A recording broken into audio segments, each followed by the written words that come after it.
Oke, selamat pagi teman-teman semuanya. Pada saat ini saya akan membagikan sebuah video tutorial itu mengenai bagaimana cara kita membuat database itu menggunakan aplikasi. Nah, aplikasi yang saya gunakan di sini adalah aplikasi XM. Apa yang pertama kita lakukan? Jadi yang pertama kita lakukan yaitu kita masuk ke Google Chrome dulu. Masuk ke Google Chrome. Selanjutnya, karena kita mendownload aplikasi SAM, maka kita cari di sini XAMPP. Oke, kita klik. Nah, jadi tampilannya seperti ini. Langsung saja kita masuk untuk mendownload aplikasi XAMPP-nya.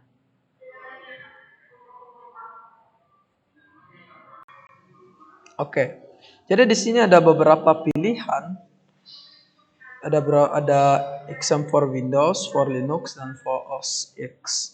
Karena saya menggunakan Windows, maka saya mendownload aplikasi untuk Windows. Nah, di sini ada beberapa ukuran, ada 128 MB, ada 160 MB, dan 161 MB. Nah, jadi tergantung teman-teman mau pilih yang ukurannya sebesar mana, seperti itu. Nah, untuk mendownloadnya teman-teman tinggal klik download. Nah, otomatis dia akan dengan sendirinya terdownload. Nah, karena saya sudah mendownload aplikasi sebelumnya, maka kita langsung saja masuk ke XAMPP. Oke.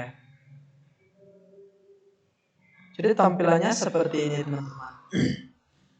Nah, untuk menjalankan aplikasi ini, untuk membuat database, kita start dulu Apache dan MySQL-nya.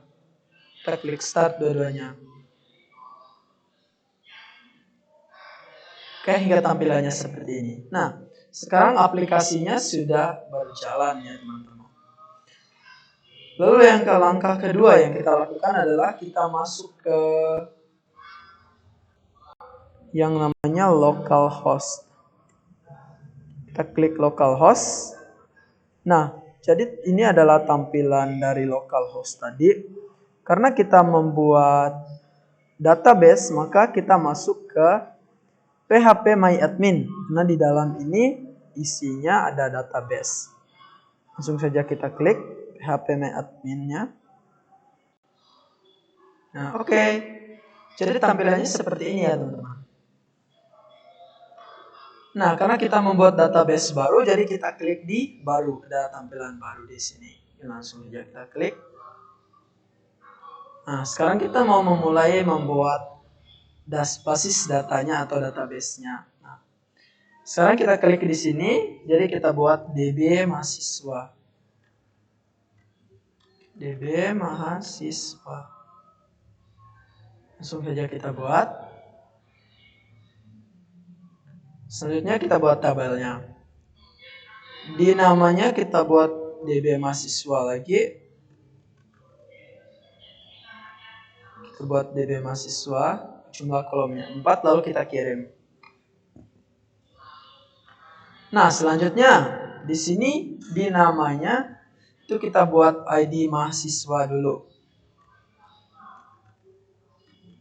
ID mahasiswa.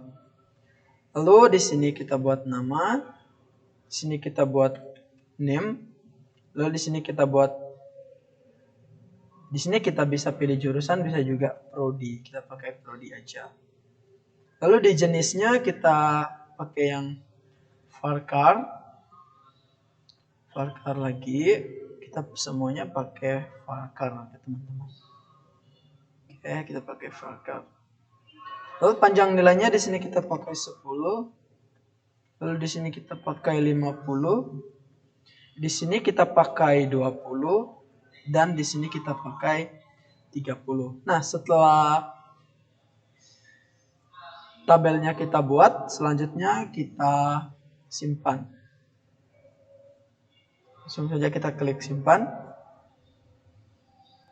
Oke, jadi tampilannya seperti ini. Jadi ini adalah struktur tabel yang kita buat tadi ya teman-teman. Ada ID, ada nama, ada name, ada prodi. Nah, selanjutnya kita kunci salah satunya. Oke, kita klik utamanya. Oke teman-teman. Selanjutnya apa yang kita lakukan? Kita akan masuk ke Chrome lagi. Masuk ke Chrome. Lalu di sini kita cari satu aplikasi lagi yang namanya Sublime Text. Kita cari Sublime Text. Oke, jadi ini dia teman-teman. Ini adalah tampilan aplikasinya. Jadi aplikasi Sublime Text ini itu mempunyai hubungan dengan aplikasi XAMPP yang pertama tadi. Nah, di sini kita dapat membuat folder dan kita dapat menyimpannya. Jika teman-teman mau mendownloadnya, teman-teman tinggal klik di download for Windows karena kita menggunakan Windows. Nah, tinggal kita klik di sini. Karena saya sudah mendownloadnya, langsung saja kita ke langkah berikutnya. Kita klik Sublime Text. Nah, di sini kita buat folder kita, bisa saja menggunakan nama kita. Di sini saya buat ke nama saya Alfonsa Manci. Nah, setelah ini sebelum kita men-save-nya ya teman-teman, di sini terlebih dahulu kita buat folder dulu. Nah, kita masuk ke tempat penyimpanan XAMPP tadi. Karena saya di local disk C, maka saya masuk ke local disk C lalu saya klik XAMPP. Nah, di sini ada yang namanya htdocs. Mengapa htdocs? Karena file XAMPP tadi itu tersimpan di htdocs. Nah, di sini kita buat satu itu ya teman-teman, kita buat satu folder, kita buat folder baru dengan nama aplikasi. Oke, kita buat dengan nama aplikasi lalu kita enter. Nah, selanjutnya kita masuk ke Chrome lagi, ke Sublime Text yang tadi.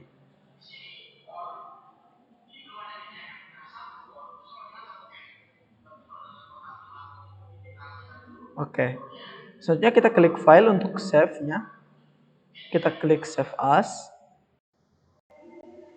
Nah, lalu kita masuk ke tempat penyimpanan kita. Jadi karena saya tadi menggunakan local disk C, maka saya menggunakan local disk C. Lalu kita masuk ke SAM. Nah, lalu kita masuk ke htdocs yang tadi. Langsung saja kita klik htdocs. Lalu kita klik aplikasi. Kita open. Nah, di sini kita ubah namanya menjadi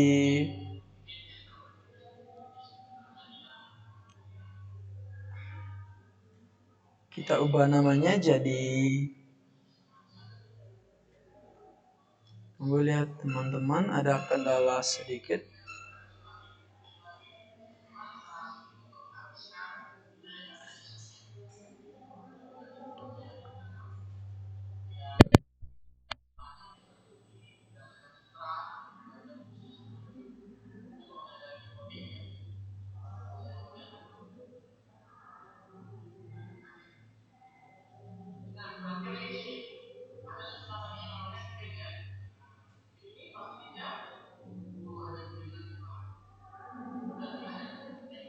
Oke, kita lanjut teman-teman. Di sini file name-nya kita ganti menggunakan koneksi PHP. Oke, kita save. Nah, sekarang kita akan melihat apakah data kita sudah tersimpan. Kita masuk ke Chrome lagi. Lalu kita cari localhost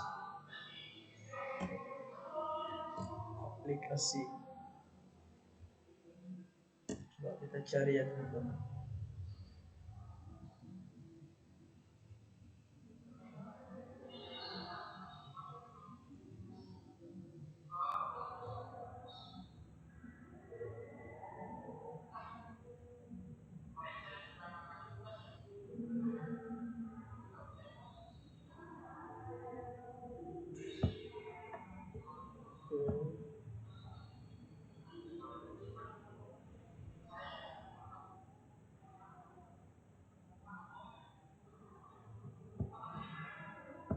terjadi kesalahan ya teman-teman.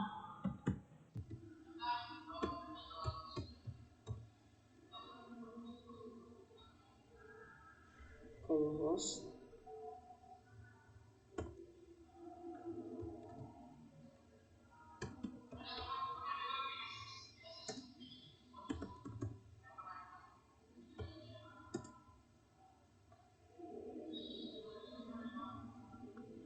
Ini ada kesalahan ya teman-teman.